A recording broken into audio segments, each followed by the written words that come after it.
नमस्कार शेतकरी मित्रांनो, स्वागत आहे तुमचं शेतीने हवामान यूट्यूब चॅनलमध्ये. तर आज दिनांक आहे 20 ऑगस्ट.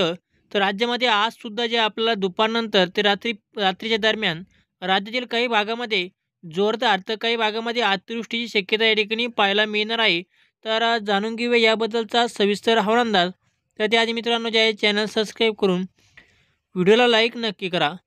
तर शेतकरी मित्रांनो जे आहे आपला आज जे आहे मुंबई, खोपली तसेच गोरेगाव, रत्नागिरी आणि पुणे आणि जे आहे नाशिकच्या परिसरामध्ये आपल्याला जे आहे आज दुपारच्या दरम्यान आणि रात्रीच्या दरम्यान अतिवृष्टीची शक्यता म्हणजे चांगला ढगफुटीसारखा पाऊस आपल्याला या ठिकाणी पाहायला मिळणार आहे. तसेच शेतकरी मित्रांनो मराठवाड्यातील आपल्या जे आहे काही जिल्ह्यामध्ये जसं की लोणारचा जो जालना जिल्ह्यामध्ये जे आपला जालना, देवगाव आणि लोणार या परिसरामध्ये सुद्धा आज दुपारच्या दरम्यान जे आहे अतिवृष्टी होणार आहे.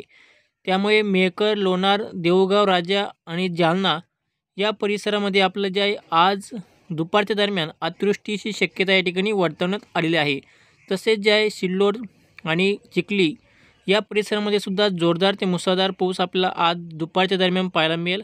आणि शेतकरी मित्रांनो जे आहे बीड जिल्हा तसेच जे आहे परभणी, हिंगोली, नांदेड आणि अहिल्यानगर जिल्हा, लातूर जिल्हा, सोलापूर जिल्हा या भागामध्ये आपलं जे आहे आज भाग बदलत हलका ते मध्यम स्वरूपाचा पाऊस या ठिकाणी पाहायला मिळेल आज दुपारपासून ते रात्रीपर्यंत. तर शेतकरी मित्रांनो जे आहे राज्यामध्ये आजसुद्धा जे आपल्याला पावसाची शक्यता राहणार आहे. तसेच विदर्भातील जिल्ह्यामध्ये सुद्धा आपलं जे आहे अकोला, अमरावती, नागपूर या परिसरामध्ये सुद्धा आपला भाग बदलत हलका ते मध्यम स्वरूपाचा पाऊस राहील.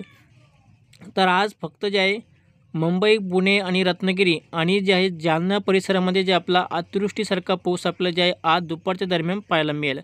तर शेतकरी मित्रांनो जे आहे राज्यामध्ये आज आहे 20 ऑगस्ट. तर उद्यापासून जे आहे राज्यातील पावसाचा जोर कमी होण्यास सुरुवात होईल. त्यामुळे शेतकऱ्यांनी आपली शेतीची कामे उद्यापासून करू शकतात. उद्यापासून जे आहे राज्यामध्ये सूर्यदर्शन होणार आहे. तर धन्यवाद.